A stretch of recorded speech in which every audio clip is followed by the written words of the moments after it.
Thought of the day, आज का सुविचार, true happiness is the pleasure without repentance. ये टॉल्स्टॉय ने बोला था कि सच्ची खुशी तब मिलती है आपको जब आप कोई ऐसा काम करो कि काम करने के बाद आपको पछतावा ना करना पड़े। रिपेटेंस का मतलब होता है पछतावा करना। तो ये लाइन आप एसए के पेपर में मान लो कोई फिलोसफी से रिलेटेड कोई टॉपिक आता है हैप्पीनेस से, तो उसमें यूज कर सकते हो, या एथिक्स के पेपर में हैप्पीनेस से रिलेटेड कोई क्वेश्चन आता है उसमें यूज कर सकते हो। तो स्टार्ट करते हैं आज का करंट अफेयर। डेट है आज 26 जुलाई 2021। ये सब टॉपिक कवर करेंगे, उसके बाद हम क्वेश्चन करेंगे। फर्स्ट टॉपिक है आर्मैक्स 21। आर्मैक्स 21 क्या है? Army expedition. एक्सपीडिशन का मतलब होता है यात्रा। आर्मी की यात्रा है कहाँ पे? पहाड़ों पे, माउंटेन में, हिमालयन रीजन में उनके चढ़ने की कला। ये माउंटेन रेंज में जो हिमाचल रीजन में प्रमोट किया जा रहा है कि आर्मी, जो इंडियन आर्मी है वो एडवेंचर करे। तो इसके लिए एक एक्सपेडिशन स्टार्ट की थी। काराकोरम पास है जो लद्दाख रीजन में, अपना लद्दाख रीजन में काराकोरम रेंज है, पहाड़ियाँ हैं काराकोरम की, वहाँ पे काराकोरम पास है। जैसे ये पहाड़ी है, पहाड़ी के बीच में ये रास्ते बने होते हैं ना आने जाने के लिए आर पार, तो हिंदी में बोलते हैं दर्रा या फिर इंग्लिश में पास। काराकोरम पास से ये जो यात्रा है एक्सपीडिशन स्टार्ट हुई थी। फ्लैग्ड ऑफ का मतलब स्टार्ट हुई थी और 10 मार्च को स्टार्ट हुई थी। और कल्मिनेटेड कब हुई थी? कल्मिनेटेड का मतलब है समाप्त हो गई। समाप्त कब हुई थी? फिनिश कब हुई थी? ये हुई थी 6 जुलाई को उत्तराखंड के मलारी जगह में। तो मलारी प्लेस है उत्तराखंड में, वहाँ पे ख़त्म हुई थी। तो हमारे लिए ज़रूरी यहाँ पे है कि काराकोरम जो पास है और रेंज है कहाँ पे। देखो यूपीएससी से पिछले 10 सालों में 4 से 5 बार क्वेश्चन पूछ चुकी है, और 2019-20 का ही क्वेश्चन उठा के देख लो आप, डायरेक्ट यहीं से पूछा है। काराकोरम के पास है सियाचिन ग्लेशियर, वहाँ से बैक टू बैक 2020-2019 के यूपीएससी प्रीलिम में क्वेश्चन पूछा है। तो इसकी हम लोकेशन देख लेते हैं। ये है अपना हिंदुस्तान का जम्मू कश्मीर रीजन, आपको दिखाई दे रहा है ये वाला जम्मू कश्मीर रीजन है, ये वाला दिखाई दे रहा है आपको। इधर ये पाकिस्तान है यहाँ पे, और ये जो रीजन है ये आप लाइन दे रहे हो, ये है एलओसी। एलओसी है लाइन ऑफ कंट्रोल, क्योंकि यहाँ पे और इस लाइन के बीच में ये लाइन और ये है अपना पीओके, पाकिस्तान ऑक्युपाइड कश्मीर, जिसने पाकिस्तान ने इसको हड़प रखा है, पाकिस्तान ऑक्युपाइड कश्मीर को इंडिया से, जम्मू कश्मीर का ही पार्ट है। तो ये है भाई साहब यहाँ पे काराकोरम रेंज, काराकोरम की पहाड़ियाँ, और यहीं पे काराकोरम पास है। और इसी के ऊपर दुनिया की सबसे ऊंची सेकंड नंबर का पीक है, यानी कि चोटी, सबसे ऊंची चोटी दुनिया की कौन सी है? Mount Everest. माउंट एवरेस्ट कहाँ पे? हिमालय में ही है, नेपाल में। और ये सेकंड नंबर की है जो है इंडिया में, और इसका नाम है केटू नाम है, केटू बोलते हैं इस पीक को। तो ये काराकोरम रेंज पे ही है। और यहाँ पे जो आप देख रहे हो, यहाँ इधर इसे रेंज कर लेते हैं, यहाँ इस एरिया में यहाँ पे है सियाचिन ग्लेशियर। सियाचिन ग्लेशियर यहाँ पे है नुब्रा वैली, नुब्रा रिवर है यहाँ पे, नुब्रा नाम से, NUBRA, नुब्रा रिवर। इसके नुब्रा रिवर बहती है नुब्रा वैली से, वैली बोलते हैं घाटी को, वैली घाटी। जैसे नीचे वाला एरिया धंस जाता है, जैसे ये ज़मीन है, ज़मीन से कुछ एरिया नीचे धंस जाता है, ये उसमें रिवर फ्लो करती है। ये घाटी हो गई, या रिवर फ्लो नहीं कर रही, वहाँ पे कोई रहता है, रेजिडेंस भी हो जाते हैं, घर भी बना लेते हैं लोग। तो ये नुब्रा वैली के नॉर्थ साइड में है सियाचिन ग्लेशियर। सियाचिन की स्पेलिंग ये है SIACHEN, सियाचिन ग्लेशियर। और इसके नॉर्थ में है ये काराकोरम रेंज। तो ये लोकेशन आपको याद रखनी है। नेक्स्ट टॉपिक है अपना Alexander Dalrymple award.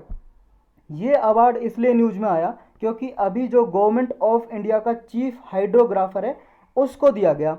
Chief hydrographer का क्या मतलब है? देखो हाइड्रो वर्ड जहाँ पे आ जाए समझ लो पानी की बात हो रही है, समझ गए। और ग्राफर है इसमें। ग्राफ तो आप जानते हो ग्राफ क्या होता है? ग्राफ कोई चित्र मैपिंग बना देना, मैप कर देना, कुछ चीज़ का मैप बना दिया। और ग्राफर मतलब ग्राफ बनाने वाला। तो पानी का ग्राफ यानी कि मैपिंग, कहाँ पे नदी है, कहाँ पे नाले हैं, कहाँ पे कैनाल है, कहाँ पे स्ट्रीम है, कहाँ पे लेक है, कितनी गहरी है, कितनी ऊंची है, कितनी लंबी है, इस चीज़ का डेटा तैयार करने वाले को बोलते हैं हाइड्रोग्राफर। इंडियन गवर्नमेंट का एक ऑफिसर होता है जो इंडिया के लिए या वो वर्ल्ड के भी यात्रा करते रहते हैं, मैप तैयार करते रहते हैं, रिवर वगैरह, झील वगैरह की रिसर्च वगैरह करते रहते हैं, कौन सी झील कितनी ऊंची नीची कैसी है।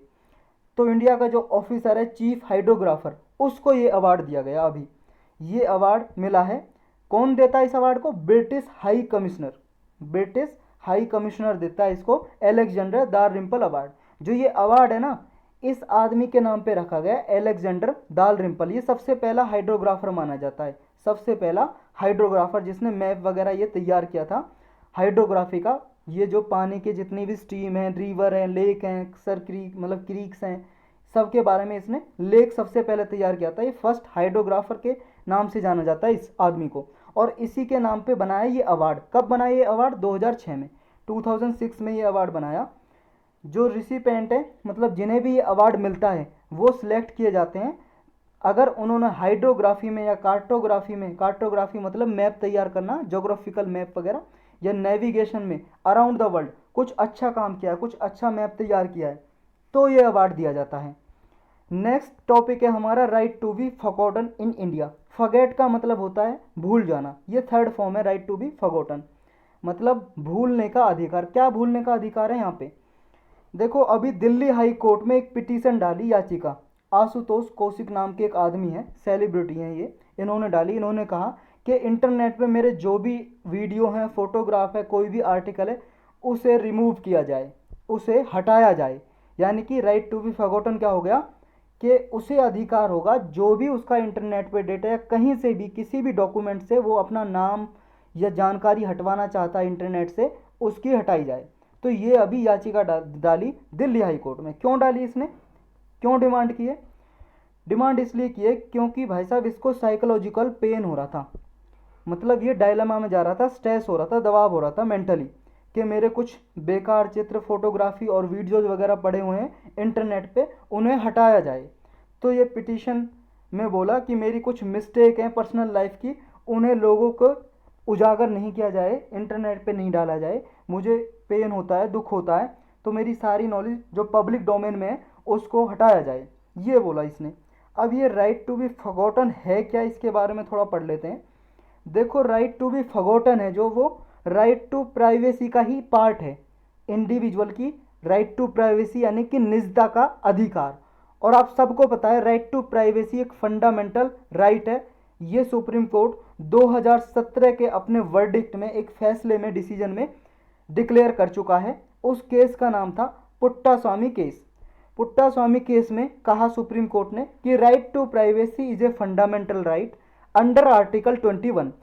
जो अनुच्छेद 21 है हमारे संविधान में, उसके अनुसार फंडामेंटल राइट यानी कि मौलिक अधिकार है, यह सुप्रीम कोर्ट डिक्लेयर कर चुका है।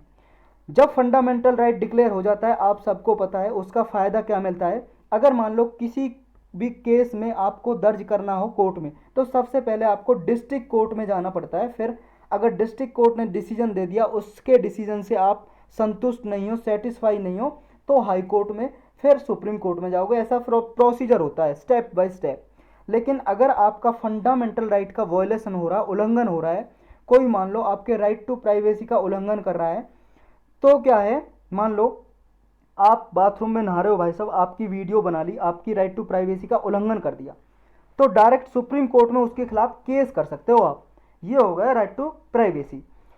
तो राइट टू प्राइवेसी हो या कोई सा भी फंडामेंटल राइट है, उसका मतलब ये डायरेक्टली हाई कोर्ट में भी जा सकते हो, सुप्रीम कोर्ट में भी जा सकते हो, कहीं पे अपील कर सकते हो, आपकी मर्जी की बात है। तो ये जो राइट टू बी फॉरगॉटन है वो राइट टू प्राइवेसी का पार्ट है। अब राइट टू प्राइवेसी का पार्ट है यानी कि फंडामेंटल राइट है, ये भी मौलिक अधिकार है। लेकिन जो पर्सनल डेटा प्रोटेक्शन बिल है वो क्या बोलता है? देखो, एक बिल पेश किया पार्लियामेंट में, अभी पास नहीं हुआ है। इसमें जो पर्सनल डेटा होता है, आपका कोई भी निजी डेटा है, इमेज, फोटो, डेटा, कोई भी पीडीएफ फाइल, कुछ भी, उसके रिगार्डिंग ये बिल पास किया जा रहा है। और इसमें राइट टू प्राइवेसी भी दिया गया है, कि इसका अधिकार भी दिया गया है। ये बिल बात करता है कि राइट टू बी फॉरगॉटन का राइट भी दिया गया है इसमें, कि कोई आदमी, मान लो कोई आदमी राइट टू बी फॉरगॉटन को यूज करना चाहता है, तो कोई भी यूजर इंटरनेट से कहीं से भी अपना जो पर्सनल इन्फॉर्मेशन है उसको हटवा सकता है, डिलीट करवा सकता है, या फिर कोई भी डिस्क्लोजर नहीं करना चाहता, उसकी मर्जी है, वो हटवा सकता है किसी भी साइट से। अब ये इशू क्या है, राइट टू प्रोटेक्शन जो ये बिल है, बिल में मेन इशू ये है कि अगर मान लो कोई भी पर्सनल डेटा या इन्फॉर्मेशन आपको हटवानी है, तो आप इंडिपेंडेंटली डिटरमाइन यानी कि आप निश्चित नहीं कर सकते कि आपने बोला और हटा दिया। ऐसा नहीं होगा। फिर क्या होगा, इस बिल में प्रोविज़न है, जब ये पास हो जाएगा, कानून बन जाएगा, एक्ट बन जाएगा, तो इसमें ऐसे प्रावधान है कि जब ये बिल बन जाएगा तो डेटा प्रोटेक्शन अथॉरिटी एक ऑफिसर, यानी कि एक अथॉरिटी है जिसमें ऑफिसर होंगे, अपॉइंट किए जाएंगे, ये अथॉरिटी होगी, और इसके पास आप रिक्वेस्ट डालोगे, फिर ये ओवरसीन करेगी, छानबीन करेगी जो आप हटवाना चाहते हो। ऐसा तो नहीं है कि वो पब्लिक इंटरेस्ट में है वो डेटा, कि पब्लिक के लिए ज़रूरी है, या मान लो कोई रिसर्च करना चाहता है, कोई पीएचडी कर रहा है स्टूडेंट और किसी केस पे रिसर्च करना चाहता है, और सुप्रीम कोर्ट या हाई कोर्ट का कोई लैंडमार्क इंपॉर्टेंट जजमेंट है, और उस वो आप हटवाना चाहते हो कि मेरा नाम है इसमें हटवाओ, तो ऐसा तो नहीं है। तो ये पहले चेक करेगी अथॉरिटी, अगर वो मान लो पब्लिक इंटरेस्ट में है तो वो मना कर सकता है। तो इसके क्या है, जो भी एडजुडिकेटिंग ऑफिसर होगा, जो इस डेटा प्रोटेक्शन अथॉरिटी में वर्क करता है, काम करता है ऑफिसर, तो वो पहले देखेगा तब रिमूव करेगा। देखो ये एक इसका वो हो सकता है, इलाज हो सकता है कि जैसे मान लो अगर किसी को पर्सनल इन्फॉर्मेशन हटवानी है, तो ये क्या है, एक तरह से मान लो किसी को रिसर्च करनी है और कोई केस के बारे में रिसर्च करना चाहता है, अगर वो केस हटा दिया तो फिर वो रिसर्च कैसे करेगा, कोई केस आया सुप्रीम कोर्ट का, हाई कोर्ट का, ये सही बात है डेटा प्रोटेक्शन अथॉरिटी की जो बोला है। लेकिन एक उपाय हो सकता है कि बस उसका नाम हटा दें, कि उसका नाम हटा दें और उसका पर्सनल इन्फॉर्मेशन कहाँ से, एड्रेस वगैरह ये सब हटा दें, जो केस है केस रहे, ऐसा हो सकता है। ऐसा हिंदू के आर्टिकल में एक एक्सपर्ट ने बोला था, हिंदू में एक आर्टिकल आया था, तो ये लाइन अगर मेंस में आप यूज कर सकते हो, करना चाहो तो, कि उसका नाम हटा दें और बाकी की इन्फॉर्मेशन रहने दें, ताकि कोई कोई स्टडी करना चाहे पास्ट केस पे, सुप्रीम कोर्ट या हाई कोर्ट के पे कोई, तो वो कर सकता है स्टडी। नेक्स्ट टॉपिक है अपना असेंशियल डिफेंस सर्विस बिल। ये अभी बिल पार्लियामेंट में इंट्रोड्यूस किया है, जो भी डिफेंसल सर्विस हैं उन सर्विस को असेंशियल डिक्लेयर करने के लिए। कुछ ऐसी ऑर्डिनेंस फैक्ट्रीज हैं, ऑर्डिनेंस का मतलब होता है आर्म, आर का मतलब हथियार, हथियार वीपन्स, गोला बारूद, कोई भी वीपन्स हो गए, हथियार, ये बनाने वाली फैक्ट्री जो होती हैं गवर्नमेंट ओन्ड, जो सरकारी कंपनी है, मतलब कंपनी नहीं है, फैक्ट्रीज हैं, कंपनी है एक तरह से फैक्ट्रीज भी। तो इनमें क्या है, ये जो बिल है पेश करने जा रहा है कि जो स्ट्राइक का अधिकार है ये नहीं होगा, जो स्टाफ है उसे स्ट्राइक हड़ताल करने का अधिकार नहीं होगा। बिल में क्या कहा गया है, बिल में कहा गया है कि जो असेंशियल डिफेंस सर्विसेज हैं उनको मेंटेन किया जाएगा, ताकि हमारे नेशन की सिक्योरिटी, सुरक्षा को सिक्योर किया जा सके, और लाइफ या प्रॉपर्टी जो पब्लिक की है उसको सिक्योर किया जा सके। ये बिल एम्पावर करता है गवर्नमेंट को कि कोई भी सर्विस को, किसी भी सर्विस को वो असेंशियल डिफेंस सर्विस में डाल सकती है, और जब असेंशियल डिफेंस सर्विस में डाल दिया तो फिर ये रोकेगा ना, तो वहाँ के कर्मचारी कोई स्ट्राइक कर सकते हैं, ना वहाँ पे लॉक आउट डिक्लेयर किया जा सकता है, लॉक आउट। अब आपको स्ट्राइक के बारे में तो पता ही होगा, स्ट्राइक क्या होती है बताओ। स्ट्राइक हड़ताल बोलते हैं, लेकिन होती क्या है हड़ताल, देखो भाई साहब, स्ट्राइक होती है जैसे मान लो कर्मचारी की कोई, मान लो कर्मचारी पर्सनल या वर्कर बोल सकते हो या एम्प्लॉय बोल सकते हो, एम्प्लॉय काम कर रहे हैं और वो किसी से खुश नहीं है, मान लो उन्हें कम सैलरी दी जाती है, काम ज़्यादा कराया जा रहा है, या उन्हें बहुत ज़्यादा घंटे उन पर काम कराया जा रहा है, तो स्ट्राइक कर देते हैं, हड़ताल कर देते हैं कंपनी में, या गवर्नमेंट अधिकारी कोई भी जैसे हैं कर्मचारी, तो स्ट्राइक पे चले जाते हैं, काम करना बंद कर देते हैं और अपनी डिमांड रखते हैं, एक पर्टिकुलर उनकी मांग रहती है कि वो पूरी की जाए। ये तो हो गए स्ट्राइक। अब ये लॉकआउट क्या होता है ये बताओ।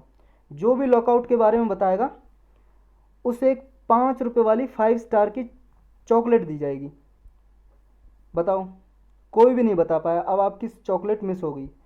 तो लॉकआउट है क्या, लॉकआउट है जैसे मान लो जो कंपनी का मालिक है, कंपनी का मालिक है, कोई भी कंपनी है, सरकारी या प्राइवेट कंपनी है, यानी कि एम्प्लॉयर है, एम्प्लॉयर बोलेंगे काम देने वाला, यानी कि कंपनी के मालिक को भी बोल सकते हो एम्प्लॉयर, और एम्प्लॉय होता है काम लेने वाला, यानी कि सरकारी मतलब कर्मचारी, कर्मचारी हो गया एम्प्लॉय, पर्सनल या कर्मचारी या वर्कर। तो जो एम्प्लॉयर है उसके हाथ में होता है ये वीपन, एक तरह से लॉकआउट। वो क्या है, अपनी फैक्ट्री को बंद कर सकता है कंपनी का मालिक, कह के कि भाई साहब कंपनी में काम नहीं है, अभी आपको नहीं आना, या वो बोल देगा कि मैं अब आगे जो एम्प्लॉय हैं, कोई कर्मचारी हैं, उनको हायर नहीं करना चाहता, अपनी कंपनी में भर्ती नहीं करना चाहता, अभी नहीं है भर्ती, क्लोज, या 15-20 दिन के लिए बंद कर देता है ये अपनी कंपनी को कि काम नहीं है, और सैलरी नहीं देगा। ये क्यों करता है, ये इसलिए करता, मान लो एम्प्लॉई हैं जो कर्मचारी हैं कुछ बात मान नहीं रहे हैं और मालिक कह रहा है कंपनी का ये बात मानिए, तो उस केस में ये गवर्नमेंट ने एक्ट बना के एम्प्लॉयर के हाथ में भी ये मतलब एक तरह से हथियार दिया है, वीपन दिया है कि ये यूज कर सके इंस्ट्रूमेंट को, लॉकआउट को, कि ऐसा ना हो कर्मचारी के जब हाथ में है स्ट्राइक स्ट्राइक करना, तो भाई साहब कंपनी के मालिक को भी तो कुछ दिया जाए ऐसा कुछ, तो लॉकआउट दिया उसके लिए, तो वो क्या है नोटिस जारी कर देगा और अपनी कंपनी को बंद कर देगा और उस टाइम में सैलरी भी नहीं देता कि लॉकआउट डिक्लेयर किया हुआ है। तो जब डिमांड मनवानी हो अपनी कोई कर्मचारियों से एम्प्लॉय से तो ऐसा करता है, तो ये होता है लॉकआउट, मतलब लॉकआउट कर सकता है कंपनी का मालिक, स्ट्राइक कर सकते हैं जो हैं आपके कर्मचारी। तो इंडस्ट्रियल डेवलपमेंट के लिए ये लॉकआउट और स्ट्राइक को प्रोहिबिट किया है, यानी कि रोका गया है कि असेंशियल डिफेंस सर्विस में जो भी असेंशियल डिफेंस सर्विस होंगी, ऐसी कंपनी होंगी जो हथियार वगैरह गवर्नमेंट के लिए बनाती हैं, वीपन्स बनाती हैं, कुछ भी बनाती हैं, तो इनमें ना तो स्ट्राइक की जा सकेगी ना ही लॉकआउट, इस बिल के अकॉर्डिंग जब ये पास हो जाएगा, एक्ट बन जाएगा। ऑर्डिनेंस फैक्ट्री बोर्ड है एक, अभी ऑर्डिनेंस फैक्ट्री बोर्ड, उसको क्या है ये कॉर्पोरेटाइजेशन किया जा रहा है इसका, ये डिपार्टमेंट ऑफ डिफेंस प्रोडक्शन के अंदर काम करता है ये बोर्ड। अब इस बोर्ड को क्या है कॉर्पोरेटाइजेशन कर देंगे, यानी कि कंपनी बना देंगे, यानी कि इसके जो शेयर होल्डिंग है वो बेच देंगे किसको, प्राइवेट इंडिविजुअल को। कॉर्पोरेटाइजेशन का मतलब ये है रहेगा तो 50% से ज़्यादा, यानी कि लगभग 51% तो कम से कम गवर्नमेंट के हाथ में इसकी शेयर होल्डिंग रहेगी, हिस्सेदारी। शेयर होल्डिंग का मतलब ये हो गया जैसे मान लो कोई फैक्ट्री बनाई, मान लो कोई दो आदमी हैं ए और बी, ये ए आदमी दुकान खोलना चाहता है, इसके पास पैसे नहीं है, लेकिन दुकान खोलने के लिए 100 रुपये चाहिए, इसके पास नहीं है, बहुत ही गरीब आदमी है, तो ये कह रहा है बी आदमी से कि भाई साहब मेरे पास क्या है सिर्फ 50 या 51 रुपीज़ हैं, अगर आप 49 रुपीज़ मेरे साथ हिस्सेदारी करो तो दो लोग मिलके हम दुकान खोल लेंगे, और जितना भी फ़ायदा होगा जितना हमने हिस्सेदारी की है उसके हिसाब से फ़ायदा, मान लो इन्हें 100 रुपये का ही फ़ायदा हुआ तो इसने 51% लगाए थे, 100 रुपये का था टोटल, तो 51% इस पे चला जाएगा, इसने 49 चलाया था, तो जितना भी लाभ होगा प्रॉफिट 49% इसको मिलेगा लाभ का।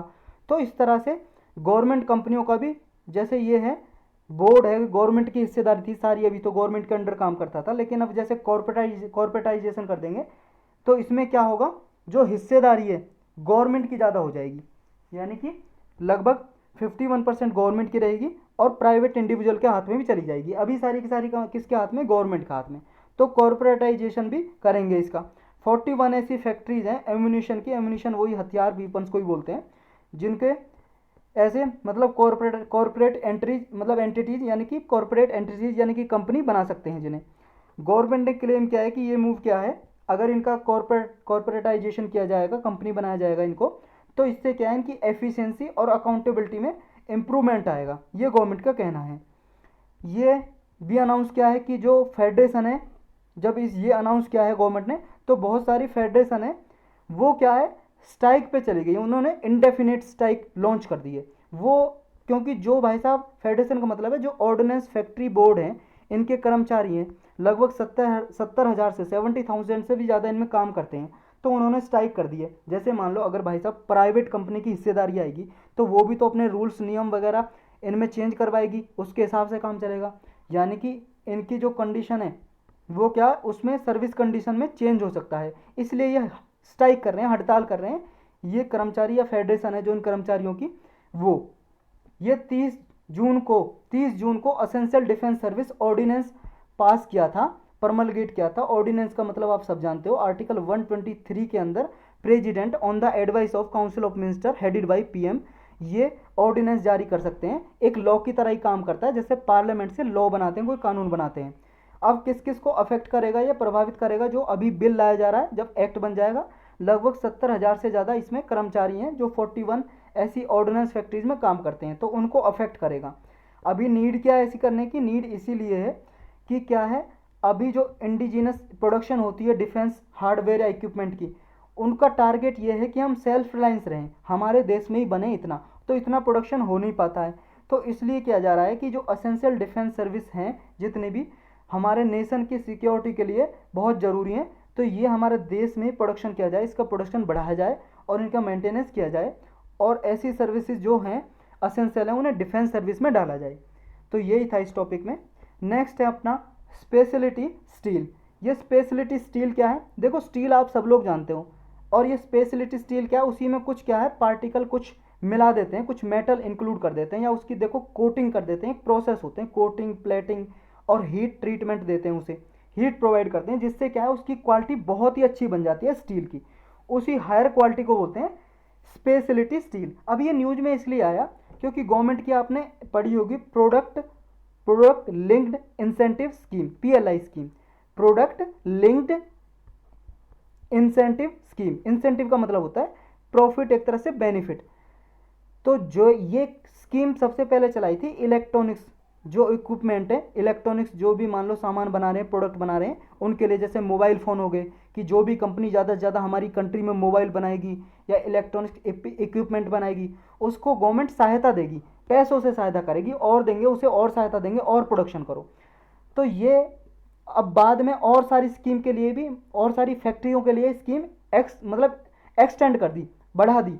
और अभी ये स्पेशलिटी ये स्टील है, ये भी प्रोडक्ट लिंक्ड स्कीम में डाल दिया कि ज़्यादा से ज़्यादा जो भी कंपनी इस टाइप का स्पेशलिटी स्टील बनाएंगी उन्हें हम फ़ायदा देंगे, बेनिफिट देंगे। इसलिए न्यूज़ में आया। ये स्टील कहाँ कहाँ पे यूज होता है, ये मोस्ट इंपॉर्टेंट है, क्योंकि ये भाई साहब यूपीएससी कम से कम 8 से 10 क्वेश्चन ऐसे पूछती है जो एप्लीकेशन बेस्ड होते हैं, यानी कि इनके यूज क्या हैं। इसके यूज कहीं पे भी हो सकते हैं, मान लो आप डिफेंस में हो सकते हैं, मिसाइल वगैरह बनाने में स्टील यूज होता है, यहाँ पे स्पेशलिटी स्टील यूज कर सकते हैं। स्पेस में यूज हो सकता है, कोई सैटेलाइट वगैरह में, पावर में हो सकता है, ऑटोमोबाइल सेक्टर में, कार गाड़ियों में, आपके मोटरसाइकिल में, बाइक में, किसी में भी यूज हो सकता है स्टील, जहाँ जहाँ पे स्टील यूज हो सकता है। फर्नीचर भी बन सकता है स्टील, किसी में भी यूज हो सकता है। तो ये यूज आपको एप्लीकेशन कहाँ कहाँ पे ये याद रखने हैं। अब ये स्पेशलिटी स्टील में जो डाला है, ये स्पेशलिटी स्टील डाली है प्रोडक्ट लिंक्ड इंसेंटिव स्कीम में, क्यों डाली है? ये इसलिए डाली है क्योंकि 2020-21 में इंडिया ने लगभग 102 मिलियन टन स्टील का प्रोडक्शन किया। मतलब इतने टन हमारे कंपनियों में प्रोडक्शन होता है, बनता है स्टील 102 मिलियन टन, और 1 मिलियन में 10 लाख होता है लगभग। और इसमें से जो स्पेशलिटी स्टील था वो लगभग 18 मिलियन टन था, सिर्फ 18 मिलियन टन था इसमें से, यानी कि 6.7 मिलियन टन हमने इंपोर्ट किया स्टील, और उसमें से 4 मिलियन टन स्टील था, वो था भाई साहब इंपोर्ट किया था जो स्पेशलिटी स्टील। मतलब 4 मिलियन टन, 40 लाख टन तो स्पेशलिटी स्टील हमने बाहर से आयात किया, बाहरी देशों से खरीदा। और इसके लिए हमने अपने डॉलर कितने खर्च किए? 30,000 करोड़ रुपए का खर्चा आया हमारा इतना मिलियन टन स्टील खरीदने में। तो इस जो स्टील में इतना रुपया खर्च करना पड़ता है, इसमें हम आत्मनिर्भर बन सकें, सेल्फ रिलायंस बन सकें, हमारे देश में ये स्पेशलिटी स्टील बनाया जा सके, प्रोड्यूस किया जा सके, इसलिए ये प्रोडक्ट लिंक्ड इंसेंटिव स्कीम में डाली है अभी, ताकि हम जो कोरिया और जापान के लेवल का जो स्टील है, एडवांस स्टील, हमारे देश में बना पाएँ, प्रोड्यूस कर पाएँ। तो यही था इसमें। नेक्स्ट टॉपिक है यूनेस्को वर्ल्ड हेरिटेज साइट। अभी यूनेस्को ने लिवरपूल एक वर्ल्ड हेरिटेज साइट में थी, ये कहाँ पे? इंग्लैंड में एक जगह है जो वर्ल्ड हेरिटेज साइट में डाली हुई थी, लिवरपूल सिटी को, शहर है एक शहर, लेकिन इसको रिमूव कर दिया, हटा दिया। यूनेस्को आप सब लोग जानते हो यूनाइटेड नेशन की एक स्पेशलाइज एजेंसी है, ये वर्ल्ड हेरिटेज लिस्ट में डालती है किसी भी साइट को। वर्ल्ड हेरिटेज साइट को हिंदी में बोलते हैं विश्व विरासत स्थल, विश्व विरासत स्थल या धरोहर स्थल। तो ये तब डालती है जब उसकी कोई यूनिक इंपॉर्टेंस होती है, बहुत अच्छा कोई अलग से उसकी कोई इंपॉर्टेंस है, तब डालती है। तो ये लिवरपूल अभी क्यों हटा दिया? क्योंकि भाई साहब इसकी जो स्पेशलिटी थी वो ख़राब हो गई, लॉस हो गई। ऐसे चेंज हो गए यहाँ पे जो इरिवर्सिबल लॉस हैं, मतलब ऐसे चेंज हुए सिटी में जो दोबारा से सही नहीं किए जा सकते, इसलिए इसको हटा दिया यूनेस्को की साइट से, वर्ल्ड हेरिटेज साइट से। तो वर्ल्ड हेरिटेज साइट नेचुरल भी हो सकती है, मैन मेड भी हो सकती है। कोई भी, मान लो किसी ने बिल्डिंग बनाई है, जैसे ताजमहल भी भाई साहब हमारे इंडिया का वर्ल्ड हेरिटेज साइट में है, वो किसने बनाया? शाहजहां ने बनाया। तो आदमियों ने बनाया, तो कोई मैन मेड साइट भी हो सकती है, नेचुरल कोई पार्क वगैरह, नेशनल पार्क भी हो सकता है वर्ल्ड हेरिटेज साइट में। तो ये भी हो सकता है। किस लिए डालता है यूनेस्को? प्रोटेक्शन करने के लिए, कि जो ऐसे इंटरनेशनल इंपॉर्टेंस है जिनकी कोई अंतर्राष्ट्रीय स्तर पे इंपॉर्टेंस है, और वहाँ पे टूरिस्ट वगैरह ज़्यादा हो सकता है, टूरिस्ट जो होते हैं ज़्यादा वहाँ पे घूमने आ सकते हैं, तो उसको प्रोटेक्ट किया जाता है। यूनेस्को सहायता करती है ये जो संस्था है, तो यूनेस्को रिकॉग्नाइज करती है ऐसी वर्ल्ड हेरिटेज साइट को। ये वर्ल्ड हेरिटेज साइट तभी डिक्लेयर करती है जब किसी की कल्चरल या फिजिकल सिग्निफिकेंस हो, मतलब कोई सांस्कृतिक तरीके से ह्यूमनिटी बेस्ड पे उसकी कोई इंपॉर्टेंस हो, सिग्निफिकेंस हो। जैसे मान लो कोई त्यौहार है, फेस्टिवल, जैसे मान लो कुंभ मेला है, कुंभ मेला है, बहुत ज़्यादा इंपॉर्टेंस है और पूरे वर्ल्ड से घूमने आते हैं भाई साहब कुंभ मेले में, तो उसको डिक्लेयर किया हुआ है। वैदिक चैंटिंग है, वैदिक चैंटिंग, चैंटिंग का मतलब होता है मंत्र पढ़ना, जाप करना, वैदिक चैंटिंग करते हैं जो, उसको भी डिक्लेयर किया हुआ है। ऐसे बहुत सारी हमारे इंडिया में डिक्लेयर किया हुआ है। तो आपको ये बताना है, आप देखो जब लॉकआउट पूछा था तो आपने नहीं बता पाए, आपने किसी ने नहीं बोला, तो आपकी 5 स्टार की चॉकलेट मिस हो गई। एक मौका और देता हूँ, ये बताओ इंडिया में कितनी वर्ल्ड हेरिटेज साइट हैं, टोटल कितनी वर्ल्ड हेरिटेज साइट हैं जो यूनेस्को ने डिक्लेयर की हुई हैं। आपको कमेंट सेक्शन में बताना कितनी है। जिसने भी बताया उसे 5 स्टार की चॉकलेट जीतने का एक और मौका मिला है, 5 रुपये वाली मिलेगी। लेकिन जो ये वर्ल्ड हेरिटेज साइट का जो आया कंसेप्ट, कब से आया, देखो 1972 में क्या है, यूनेस्को ने एक मीटिंग की थी, कन्वेंशन, कन्वेंशन का मतलब सबमिट किया था, मीटिंग की थी। World cultural and natural heritage, ये एक कन्वेंशन का नाम है, protection of world cultural and natural heritage. ये कन्वेंशन हुई थी 1972 में। यहाँ पे एक इंटरनेशनल ट्रीटी हुई, संधि हुई, इसमें रखा गया है, ये वर्ल्ड हेरिटेज साइट का कंसेप्ट आया कि जो भी कोई ऐसी साइट है कि वर्ल्ड हेरिटेज साइट है, कोई भी मतलब ऐसी साइट है जिसकी इंटरनेशनल लेवल पे, वर्ल्ड लेवल पे इंपॉर्टेंस है, उसको कंजर्व करके रखा जाएगा, बचा के रखा जाएगा। तो इसके लिए एक वर्ल्ड हेरिटेज कमेटी बनाई यूनेस्को ने, यूनेस्को के अंडर काम करती है कमेटी। इसमें कुछ सदस्य होते हैं, कितने, 21 मेंबर होते हैं इसको। और जनरल असेंबली जो होती है यूनाइटेड नेशन की, जनरल असेंबली, यानी कि यूनाइटेड नेशन क्या है, एक संस्था है जो 1945 में बनी थी। इसके 6 ऑर्गन है, आप सबको बताओ, उसमें से ऑर्गन बोलते हैं हिंदी में अंग, ऑर्गन है 6 में से एक यूएनजी है। तो जनरल असेंबली इसमें 21 मेंबर इलेक्ट करती है, इसके मेंबर सिलेक्ट करती है।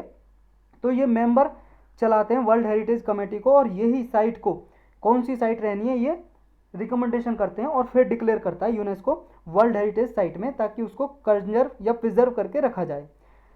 तो वर्ल्ड हेरिटेज साइट में तब किया जाता है या तो उसकी ज्योग्राफिकल या हिस्टोरिकल कोई सिग्निफिकेंस हो, मतलब कोई भी कल्चरल फिजिकल सिग्निफिकेंस हो। कितने तरह की साइट होती हैं जिनको रखा जाता है वर्ल्ड हेरिटेज साइट की लिस्ट में। एक तो कल्चरल होती है, जिसकी कोई कल्चरल यानी कि कल्चरल का मतलब सांस्कृतिक रूप से कोई इंपॉर्टेंस हो। जैसे मान लो वो वैदिक चैंटिंग होगी, हमारे इंडिया में वैदिक चैंटिंग डिक्लेयर किया हुआ है। एक होती है नेचुरल, नेचुरल कोई भी हो सकती है, जैसे नेशनल पार्क हो गया, कोई फॉरेस्ट एरिया हो गया, उसको नेचुरल साइट को कोई इंपॉर्टेंस है उसकी, तो उसको डिक्लेयर कर देता है। और एक होता है मिक्स्ड, मिक्स्ड हेरिटेज, तो उसको भी डिक्लेयर कर सकता है। हमारे इंडिया में सिर्फ एक ही है मिक्स्ड हेरिटेज साइट, वो है Kanchenjunga national park. Kanchenjunga national park कहाँ पे है, सिक्किम में भाई साहब, वो है सिर्फ एक हमारे इंडिया में। और टोटल कितने हैं वो आपको कमेंट सेक्शन में बताना है। नेक्स्ट है global survey of 143 economies on digital trade facilitation. ये अभी क्या है, एक सर्वे की है यूनाइटेड नेशन की, एक रीजनल एजेंसी है, रीजनल एजेंसी, उसने 5 और रीजनल एजेंसी के साथ मिलके, 4-5 के साथ मिलके इन्होंने एक सर्वे की है। उसमें से 143 जो इकोनॉमीज हैं यानी कि कंट्री हैं, उनकी सर्वे की है। उनमें देखा है कि डिजिटल ट्रेड फैसिलिटेशन कितना है। ट्रेड फैसिलिटेशन का मतलब है व्यापार जब होता है तो उनमें कितनी फॉर्मेलिटीज़ निभाई जाती हैं, कि कितने डॉक्यूमेंट मांगे जाते हैं, कि ऐसा तो नहीं है रुकावट की जाती है, या अच्छे से ट्रेड फैसिलिटेशन हो रहा है, ट्रेड हो रहा है व्यापार, ज़्यादा वहाँ पे डॉक्यूमेंट्स तो नहीं मांगे जाते, ज़्यादा फॉर्मेलिटी तो परफॉर्म नहीं की जाती हैं। ये सब कुछ देखा जाता है डिजिटली, कि डिजिटली इंटरनेट के जरिए किसी को ट्रेड करने की अनुमति देता है, कौन सी कंट्री कितने कंट्रियों को देता है और किस बेस पे देता है, ये सब देखा जाता है इसमें। तो United nation economic social and commission for Asian Pacific, Asia और पैसिफिक रीजन के लिए, ये भाई साहब अपना एशिया आप सबको पता है, और ये पैसिफिक रीजन है, ये भी पैसिफिक रीजन है इधर। तो इसके अराउंड जो पैसिफिक रीजन के अराउंड जो कंट्री लगती हैं और एशिया रीजन में, तो यहाँ पे इन कंट्रीज़ के लिए इसका एक यूनाइटेड नेशन का एक रीजनल ऑफिस है ये। तो इसने सर्वे की है ट्रेड फैसिलिटेशन की। ये सर्वे 2 साल में एक बार की जाती है, और ये सर्वे जो 2015 से की जा रही है हर 2 साल में। इसमें और भी 5 यूनाइटेड नेशन के रीजनल कमीशन साथ देते हैं। एक तो ये है ESA, EC, ये क्या है, यूरोपियन ये है कमीशन है। ये किसके लिए है, ये कमीशन अफ्रीका के लिए। ये रीजनल कमीशन है यूनाइटेड नेशन का, इकोनॉमिक कमीशन फॉर किसके लिए, अफ्रीका के लिए, और ये है यूरोप के लिए, और ये है commission for Latin American and Caribbean country. Latin American कौन सी कंट्री है, देखो ये वाली है लैटिन अमेरिकन, साउथ और नॉर्थ अमेरिका के बीच वाला पार्ट, और यहाँ पे कैरिबियन सी है, इसके अराउंड जो कंट्री हैं यही कैरिबियन कंट्री बोलते हैं इन्हें। तो ये हो गया लैटिन अमेरिकन कैरिबियन रीजन के लिए कमीशन, और ये है आपका एशिया पैसिफिक रीजन के लिए जो ऊपर हमने पढ़ा था, और ये है आपका वेस्ट एशिया के लिए। तो ये 5 हैं टोटल रीजनल कमीशन, ये मिलकर तैयार करते हैं।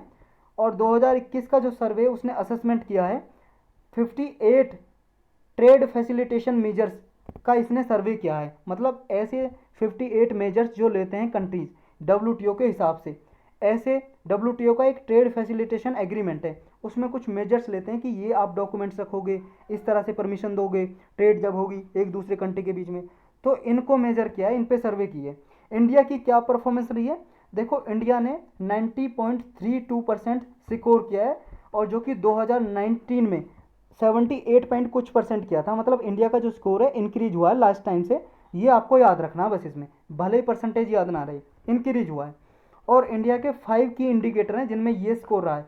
ट्रांसपेरेंसी में तो 100% रहा है इंडिया, मतलब ट्रांसपेरेंसी का मतलब होता है ओपननेस, ओपननेस पारदर्शिता, कि जो भी फॉर्मेलिटीज होती हैं ऐसा नहीं है कुछ हिडन होती हैं कि हमने रूल में कुछ और लिख रखा है और जब ट्रेड होती है कुछ और कंडीशन लगाते हैं, नहीं, ट्रांसपेरेंसी 100% ट्रांसपेरेंसी है, जो रूल है सिर्फ वही रहेंगे। फॉर्मेलिटीज में लिया है 95, ये कितने परसेंट किस में लिया और याद मत रखो, बस ट्रांसपेरेंसी में याद रख लो 100%, और बाकी के इंडिकेटर याद रख लो। इसमें अच्छी परफॉर्मेंस रही है, जैसे paperless trade, cross border paperless trade, institutional arrangement and cooperation, इसमें अच्छी परफॉर्मेंस रही है इंडिया की। ओवरऑल स्कोर है जो OECD जो कंट्री हैं, OECD एक डेवलप्ड कंट्रीज का लगभग एक ग्रुप है, organisation for economic cooperation and development. ये 1961 में बना था, ये पेरिस में इसका हेडक्वार्टर है, फ्रांस की कैपिटल है पेरिस वहाँ पे। तो इसकी जो परफॉर्मेंस रही है और यूरोपियन यूनियन रीजन की उससे भी अच्छा स्कोर रहा है इंडिया का इसमें, मतलब ट्रेड करने में इतनी परेशानी नहीं आती किसी और कंट्री को इंडिया से, इसका ये मतलब हुआ। साउथ और साउथ वेस्ट एशिया रीजन में भी और एशिया पैसिफिक रीजन में भी ये अच्छा स्कोर रहा है इंडिया का। इंडिया ने बहुत सारे मेजर्स लिए हैं जिससे ट्रांसपेरेंसी आ सके और डे टू डे एडमिनिस्ट्रेशन जो होता है उसमें ट्रांसपेरेंसी यानी कि ओपननेस ला सके। जैसे एक IAEBAS सिस्टम है, आधार इनेबल्ड बायोमेट्रिक अटेंडेंस, ये क्यों लाया गया है, ताकि जो एम्प्लॉय हैं उनकी आधार बेस्ड अटेंडेंस हो सके। पहले क्या होता था, जैसे मान लो गवर्नमेंट अधिकारी काम करने आ रहा है, तो वो आ रहा है 9 बजे की ड्यूटी है भाई साहब, 9 बजे उन्हें ऑफिस में आना, आ रहे हैं 10-11 बजे तक, कोई 12 बजे तक ऐसे आ रहे हैं, अटेंडेंस ही तो लगानी होती थी, रजिस्टर में लगा देंगे, आके साइन कर देंगे अपना। अब क्या है, डिजिटली कर दिया, आधार इनेबल्ड, कहने का मतलब है एक मशीन लगी होती है, उस पर अपना अंगूठा लगाएंगे, अंगूठा या कोई भी उंगली, और आधार कार्ड से वो लिंक होगा, मतलब आपके फिंगरप्रिंट हैं आधार कार्ड पे पहले ही, तो आपके फिंगरप्रिंट जैसे इस मशीन पे आएंगे तो आपकी अटेंडेंस फिंगरप्रिंट से लगेगी। अब कोई दूसरा बंदा नहीं लगा सकता उसकी अटेंडेंस, कि दूसरा बंदा साइन कर दे, नहीं भी आया या लेट आया तो पता लग जाएगा कितने बजे आया, क्योंकि टाइम रिकॉर्ड हो जाएगा मशीन में। तो एक तो ये सिस्टम लगाया है गवर्नमेंट ने, और क्या है, E-ऑफिस बनाए हैं, E-ऑफिस जिसमें मोस्ट एफिशिएंट, इफेक्टिव और ट्रांसपेरेंसी आ सके इंटर गवर्नमेंट और इंटर गवर्नमेंट ट्रांजेक्शन में। GEM प्रोसेस है, गवर्नमेंट E-मार्केट प्रोसेस है, जिससे गुड्स सर्विसेज में ऐसे प्रोडक्ट में ट्रांसपेरेंटी आए, खरीदने में यूजर मतलब यूजर फ्रेंडली डैशबोर्ड बनाए हैं, जिससे जो गुड्स वगैरह खरीदते हैं गवर्नमेंट, जो भी ज़रूरत होती है, मान लो गवर्नमेंट के ऑफिस में चेयर खरीदनी है, ये सब कुछ डिजिटली कर दिए कि क्या कितना माल कहाँ से कैसे खरीदना है, मार्केट प्लेस सारा मार्केट प्लेस बना दिया इलेक्ट्रॉनिकली। तो ये सब कुछ किया है गवर्नमेंट ने। नेक्स्ट है हमारा क्लीन गंगा फंड। देखो क्लीन गंगा फंड क्या है, मिनिस्ट्री ऑफ जल शक्ति ने अभी इन्फॉर्म्ड किया है कि मार्च 2021 में क्लीन गंगा फंड के लिए 450 करोड़ रुपए अलोकेट किए थे क्लीन गंगा फंड के लिए, इसलिए न्यूज में आया। ये एक ट्रस्ट है भाई साहब, ट्रस्ट होते हैं जो इंडियन ट्रस्ट एक्ट है एक 1882 का, जब ब्रिटिश राज हुआ करता था तब से है ये। तो ये ट्रस्ट की तरह रजिस्टर है जो क्लीन गंगा फंड है, क्लीन गंगा फंड। तो ट्रस्ट वो होते हैं जो प्रॉफिट के लिए काम नहीं करते, जैसे कंपनी है, कंपनी प्रॉफिट के लिए काम करती है, अपना प्रॉफिट देखेगी वो। तो ट्रस्ट क्या है, सिर्फ इन्हें पर्टिकुलर काम दिया जाता है और वेलफेयर के लिए काम करते हैं, भलाई के लिए। जैसे गंगा का काम दिया हुआ है, क्लीन गंगा फंड में पैसा जो आता है किसके लिए खर्च करते हैं, गंगा को साफ करने के लिए, गंगा के आसपास जो भी विलेज है डेवलप करने के लिए, तो ये सब काम करते हैं इसमें। तो इसमें क्लीन गंगा फंड के साथ कोई रेजिडेंट इंडियन है या एनआरआई है या कोई पर्सनल ऑफ इंडियन ओरिजिन है या कॉरपोरेट है, पब्लिक प्राइवेट, वो भी कंट्रीब्यूट कर सकती हैं गंगा को कंजर्वेशन करने के लिए, संरक्षण करने के लिए। इसमें क्या है, क्लीन गंगा फंड में जो कॉरपोरेट सोशल रिस्पॉन्सिबिलिटी का जो फंड होता है, देखो CSR क्या है, ये कॉरपोरेट सोशल रिस्पॉन्सिबिलिटी, ये भाई साहब 2013 में जो कंपनीज एक्ट है 2013 का, उसके अकॉर्डिंग हर एक कंपनी को जिसका क्या है प्रॉफिट लगभग एक सीमा रखी गई है, उससे ज़्यादा है, तो उसे क्या है अपने पिछले 3 साल का एवरेज का जो भी प्रॉफिट हुआ है ना पिछले 3 साल में, और उसका एवरेज निकाल लें, उस एवरेज का 2% CSR में खर्च करना पड़ता है। मतलब लोगों की भलाई के लिए कुछ भी बनाओ आप, लोगों के लिए कुछ मकान बनाओ या वहाँ पे कोई पीने की पानी की फैसिलिटी बनाओ, कुछ भी डेवलप करो, तो जो CSR है ये भी CSR भी क्लीन गंगा फंड में डाल सकते हैं। कोई भी कंपनियां डालना चाहती हैं तो अपना फंड जो भी मनी है पैसा, CSR में जो भी एक्टिविटी होती है कौन कौन सी इंक्लूड होती हैं, देखो ये हैं इसमें, गंगा के अराउंड घाट कंस्ट्रक्शन, गंगा के अराउंड मान लो कोई तट बना दे, ये रिवर गंगा बह रही है, इसके अराउंड मान लो यहाँ सीढ़ियाँ बना दें यहाँ रहने के लिए, मतलब लोग बाग आए यहाँ पे बैठने के लिए कुछ बना दें, तो वही घाट होते हैं। या फिर घाट वगैरह होते हैं उनको क्लीनिंग करना, कोई घाट ऑलरेडी बने हुए उन्हें साफ करना, इसमें CSR फंड खर्च किया जा सकता है। या घाट के अराउंड कोई भी एम्यूनिटीज़ सुविधा फैसिलिटी प्रोवाइड करना चाहें, पीने का पानी या बाथरूम वगैरह वहाँ पे बनाना चाहें कुछ भी, या वहाँ पे कोई क्रेमेटोरिया बनाना चाहें, या कोई गंगा ग्राम बनाना चाहें, गंगा के आसपास कोई गांव बना हुआ है उसका डेवलपमेंट करना चाहें कि वहाँ पे गांव से क्या है गंदा पानी आके गंगा में ना बहे, या कोई नाला या ड्रेन सिस्टम है उसका बायो रिमेडिएशन करना चाहें, या कोई भी एजुकेशन कम्युनिकेशन इंफॉर्मेशन के लिए कोई भी एक्टिविटी करना चाहें, या रिवर सरफेस क्लीनिंग करना चाहें, कुछ भी करना चाहें, वो सॉलिड वेस्ट मैनेजमेंट वगैरह या ट्री प्लांटेशन करना चाहें गंगा के अराउंड में, तो ये कर सकते हैं CSR फंड के द्वारा। क्लीन गंगा फंड की सिग्निफिकेंस क्या है, मतलब इंपॉर्टेंस क्यों नहीं है भाई साहब, गंगा को साफ करेगा, एक तो ये गंगा को साफ करेगा, नेक्स्ट क्या होगा, इसके जो मेजर ऑर्गेनाइजेशन है, मान लो जनरल पब्लिक ऑर्गेनाइजेशन या कोई भी, उनकी भागीदारी ये इंश्योर करता है। कोई भी मान लो आके पार्टिसिपेट करना चाहे क्लीन गंगा फंड में कर सकता है, ताकि ये गंगा को हेल्दी और क्लीन बना सके, इसके मिशन में पार्टिसिपेट कर सकते हैं कोई भी लोग, तो इसलिए ये बहुत ही इसकी इंपॉर्टेंस है क्लीन गंगा फंड की। तो यही टॉपिक थे आज के, अब हम क्वेश्चन करेंगे इस पे बेस्ड। फर्स्ट क्वेश्चन है हमारा, आपको बताना है सीरस होमी एरिस, ये कुछ समय न्यूज में रहते हैं अक्सर, ये क्या हैं, ये क्रिप्टो करेंसी है क्या, या फिर नियर अर्थ एस्टेरॉइड है क्या, या फिर कोई ऑर्गेनिज्म है GM organism genetically modified organism, या फिर ड्वार्फ प्लानिट है मतलब छोटे ग्रह हैं। ये भाई साहब डी आंसर करेक्ट है, छोटे ग्रह हैं। देखो सीरस और ये एरिस के बारे में और होमी PCS के एग्जाम में बहुत बार पूछा जा चुका है, जो स्टेट के PCS होते हैं ना SDM के लिए बहुत बार पूछा जा चुका है, बहुत ही इंपॉर्टेंट है, UPSC भी पूछ ले हो सकता है। जो सीवीड है, सीवीड ये माइक्रोस्कोपिक एल्गी की तरह ही होती हैं जो ओशन में मिलती हैं, तो इनके फ़ायदे क्या क्या हैं, बेनिफिट क्या क्या हैं, ये बताने आपको अलग से लेक्चर लेके पढ़ा हुआ है सीवीड के बारे में। हमने सीवीड के बारे में अलग से लेक्चर हुआ है, किस में पढ़ा हुआ है, इन्वायरमेंट की प्ले लिस्ट में पढ़ा होगा, आपने नहीं देखा तो देख सकते हो। तो सीवीड क्या है इसके बारे में बताना आपको, इसके बेनिफिट क्या क्या फ़ायदे होते हैं।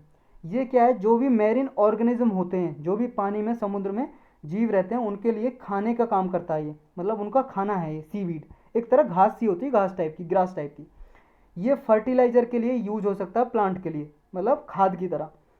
और जो कोस्टल एरियाज में यूट्रोफिकेशन होता है उसको कम करता है, रिड्यूस करता है ये सीवीड।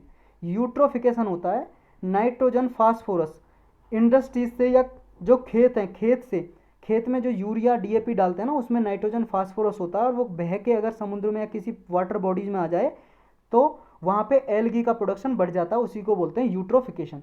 तो यूट्रोफिकेशन को ये रिड्यूस करता है, जिससे वाटर की क्वालिटी मेंटेन रहती है। तो क्या क्या फ़ायदे हैं आपको बताना है, 1 2 3 3 2 3 या 1 3, इसके ऑल ऑफ दी अबव है, ए आंसर करेक्ट हो जाएगा, सारे ही करेक्ट हैं, सारे ही फ़ायदे हैं इसके।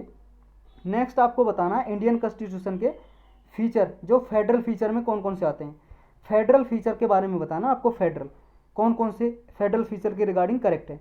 देखो कॉन्स्टिट्यूशन ऑफ इंडिया रिटन है, लिखा हुआ है, और इसे आसानी से संशोधन नहीं किया जा सकता, अमेंड नहीं किया जा सकता। ये क्या फेडरल फीचर है, विशेषता है फेडरल। नेक्स्ट कह रहा है कि जो राज्यसभा में क्या है, सारे स्टेट की इक्वल रिप्रेजेंटेशन है, मतलब सारे स्टेट से, हर एक स्टेट से इक्वल रिप्रेजेंटेशन है, इक्वल इक्वल इक्वल मेंबर आते हैं सारे स्टेट से राज्यसभा में। नेक्स्ट कह रहा है स्टेट गवर्नमेंट क्या है, अपनी अथॉरिटी सेंटर से ड्राइव करती है, सेंटर से लेती है अपनी सारी पावर। तो आपको बताना है फेडरल फीचर में कौन कौन सा आता है, 1 2 2 3 1 3 या 1 2 3।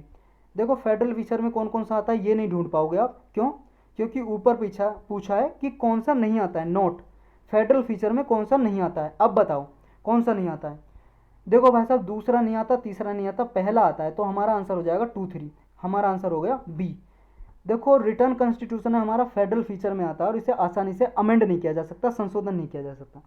लेकिन हमारे जो स्टेट से, सारे स्टेट हैं उनसे इक्वल रिप्रेजेंटेशन नहीं है राज्यसभा में, किसी में से 10 मेंबर आते हैं तो किसी में से 2, किसी में से 20, किसी में से 50, अलग अलग रिप्रेजेंटेशन है भाई साहब पॉपुलेशन के हिसाब से। तो ये बिल्कुल गलत स्टेटमेंट है। और स्टेट गवर्नमेंट भाई साहब सेंटर से क्यों लेगी अथॉरिटी, कहाँ से लेगी, संविधान से लेगी ना, कॉन्स्टिट्यूशन से। कॉन्स्टिट्यूशन पावर देता है ना राज्य की सरकार को, सेंटर क्यों देगा पावर, तो ये इसलिए गलत हो जाता है। नेक्स्ट आपको बताना है करेक्ट स्टेटमेंट कौन सी है, 3 स्टेटमेंट दी हुई हैं। जो स्टेट का इलेक्शन कमिश्नर होता है उसे हटाने का जो प्रोसेस है वो इस तरह से ही हटाया जाता है जैसे स्टेट के हाई कोर्ट के जो जज होते हैं उन्हें हटाया जाता है, सिमिलर इसी तरह से हटाया जाता है। काउंसिल ऑफ मिनिस्टर है, इन्हें हमेशा रहना पड़ता है ताकि वो गवर्नर को एडवाइस दे सकें, चाहे लेजिस्लेटिव असेंबली डिसॉल्व हो गई है, भंग हो गई है, उसके बाद भी काउंसिल ऑफ मिनिस्टर रहते हैं। क्यों? ताकि गवर्नर को एडवाइस दे सकें और उनके एडवाइस पे काम कर सकें। नेक्स्ट जो आर्टिकल 356 के अंदर ये जब लगाया जाता है स्टेट इमरजेंसी, तो जो कैबिनेट है उसको रिटर्न में लिखित में रिकमेंडेशन देनी पड़ती है, तभी ये यूज किया जा सकता है आर्टिकल 356। आपको करेक्ट बताना है कौन सा है, 2 ओनली, 3 ओनली, 1 2 1 3। देखो 1 2 बिल्कुल करेक्ट है, लेकिन तीसरा इनकरेक्ट है, हमारा आंसर सी हो जाएगा। क्योंकि देखो जब नेशनल इमरजेंसी लगती है अंडर आर्टिकल 352 तब तो रिटर्न में एडवाइस देता है कैबिनेट, यूनियन कैबिनेट, लेकिन 356 के लिए रिटर्न में देने की जरूरत नहीं है, बस बोल सकता है मुंह से, वही काफ़ी है, मुंह से जो बोल दे। तो ये भाई साहब बिल्कुल गलत है। रिटर्न में भी अपनी मर्जी है, देना चाहे तो दे सकता है, लेकिन ऐसा कंपलसरी नहीं है, क्योंकि इसमें कहा ना ओनली ऑन, जब ही रिटर्न में देखा तभी यूज कर सकते हैं, जो इसलिए गलत हो जाता है। ये हमारा सी आंसर हो जाएगा। और दूसरा इसलिए सही है क्योंकि सुप्रीम कोर्ट ने अपने एक जजमेंट में बोला था कि अगर काउंसिल ऑफ मिनिस्टर डिसॉल्व हो जाएंगे, यानी कि मतलब लेजिस्लेटिव असेंबली डिसॉल्व हो जाएगी, तो भी काउंसिल ऑफ मिनिस्टर क्या है, शैडो कैबिनेट रहेगा, उसे बोलते हैं शैडो कैबिनेट। शैडो कैबिनेट तो रहेगा ही रहेगा तब भी, तब तक दूसरे काउंसिल ऑफ मिनिस्टर इलेक्ट होकर ना जाएं, क्योंकि गवर्नर को एडवाइस देने के लिए, और गवर्नर किसकी एडवाइस पे काम करता है, council of minister headed by CM की एडवाइस पे, तो इसलिए ये हमेशा रहते हैं। नेक्स्ट है 2 स्टेटमेंट में से करेक्ट कौन सा है ये बताना है। जो प्रेसिडेंट है उनके पास वीटो पावर है, कि पार्लियामेंट से कोई बिल पास हुआ तो वीटो पावर यूज कर सकते हैं। अगर स्टेट लेजिस्लेशन से, मतलब विधानसभा से, स्टेट के लेजिस्लेचर से कोई बिल पास होकर आया तो प्रेसिडेंट के पास वीटो पावर नहीं है उसके ऊपर अप्लाई करने की, स्टेट के लेजिस्लेशन के ऊपर। तो आपको बताना करेक्ट कौन सा है, 1 1 2 या दोनों गलत। देखो भाई साहब दूसरा गलत है, पहला बिल्कुल सही है, क्योंकि अंडर आर्टिकल 200 अगर गवर्नर किसी स्टेट के बिल को रिजर्व कर दे, प्रेसिडेंट के पास भेज दे कि प्रेसिडेंट अपनी असेंट देंगे तभी इसे माना जाएगा पास, तो प्रेसिडेंट उस पर भी वीटो पावर अपनी यूज कर सकते हैं। वीटो पावर होता है, मान लो बिल को रिजेक्ट कर दिया, प्रेसिडेंट ने कह दिया मैं रिजेक्ट करता हूँ, रिकन्सिडर करो, इसे दोबारा से करो, या होल्ड कर लिया, विद होल्ड अपने पास रख लिया, ये वीटो पावर होती है, आपने पढ़ा होगा लक्ष्मीकांत में। तो यही टॉपिक थे आज के, और इसी के साथ हमारा लेक्चर समाप्त।